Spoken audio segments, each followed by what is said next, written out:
سرپرستی میں ہو رہی ہے۔ آپ اگر اپنے پاکستان کے اندر تشیع کی تعداد کا ایک محتاط اندازہ بھی لگائیں تو آپ کہیں گے کہ ہم 4 کروڑ سے کم نہیں ہیں۔ کم از کم ہماری تعداد پاکستان کے اندر 4 کروڑ ہے۔ اور اگر آپ اس کا دنیا کے مقابلے میں دیکھیں تو عراق کی ٹوٹل آبادی 3 کروڑ سے کم ہے۔ باقی خلیجی ممالک کتنے ہیں کہ جن میں سے کسی ملک کی آبادی 3 کروڑ تک نہیں پہنچتی۔ آپ 4 کروڑ شیعہ ہیں اور ایران کے بعد سب سے زیادہ شیعہ تعداد کہاں پر ہے؟ پاکستان کے اندر موجود ہے۔ پوری دنیا میں تشیع جیتی ہوئی نظر آتی ہے، لیکن پاکستان کے اندر تشیع کی حالت کیا ہے؟ کبھی غور کیا ہے آپ نے؟ آج شب عاشور ہے۔ شب عاشور سوچنے کی رات ہے۔ شب عاشور اپنے بارے میں فیصلہ کرنے کی رات ہے۔ شب عاشور حسین علیہ السلام نے جو پلاننگ کی تھی اسی پلاننگ میں شامل ہونے کی رات ہے۔ ہمیں اپنے بارے میں سوچنا ہے، ہم کہاں پہ کھڑے ہیں۔ میرا سوال ہے، اس ملک کے اندر آپ ایک کمزور سے کمزور طبقے کی بھی بات کریں گے تو ان کی اپنی یونیورسٹی موجود ہے۔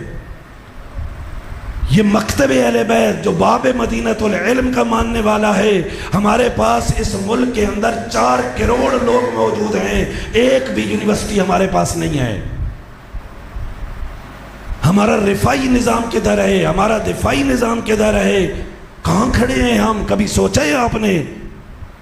پوری دنیا میں تشیع جیتی ہوئی ہے اور ہم قسم پرسی کی حالت میں زندگی گزار رہے ہیں۔ اس کی وجہ کیا ہے؟ اس کے اوپر غور کریں۔ مجھے صرف ایک ہی وجہ نظر آتی ہے اور وہ یہ کہ ہم آزادار ہیں، لیکن ہماری آزاداری مراجع کی سرپرستی میں نہیں ہوتی۔ ہمارا منبر ان لوگوں کے ہاتھوں میں ہے جو مرجعیت کے مخالف ہیں، جو مراجع کے خلاف اپنی زبان استعمال کرتے ہیں۔ ہمارا منبر ان لوگوں کے پاس ہے جو اس جگہ پر آ کر قرآن کو بیان کرنے کی بجائے غنا پڑھتے ہیں، جو اس جگہ پر آ کر توحید کو بیان کرنے کی بجائے شرک بیان کرتے ہیں۔ اس کا نتیجہ یہی نکلے گا جو ہم ہیں۔ بچے آ کر بیٹھ گئے ہیں منبر پر، اور وہ حدیث جو رسول السلام کی ہے کہ آخر الزمان کی نشانیوں میں سے ایک یہ ہے کہ بچے منبر پہ بیٹھ کر تبلیغ کیا کریں گے۔ اور کس کی تبلیغ کیا کریں گے یہ آپ کو بھی معلوم ہے۔ جس کو قرآن بلکہ اپنے ابا کا نام سیدھا نہیں آتا، وہ یہاں آ کر بیٹھ کر تبلیغ کر رہا ہوتا ہے۔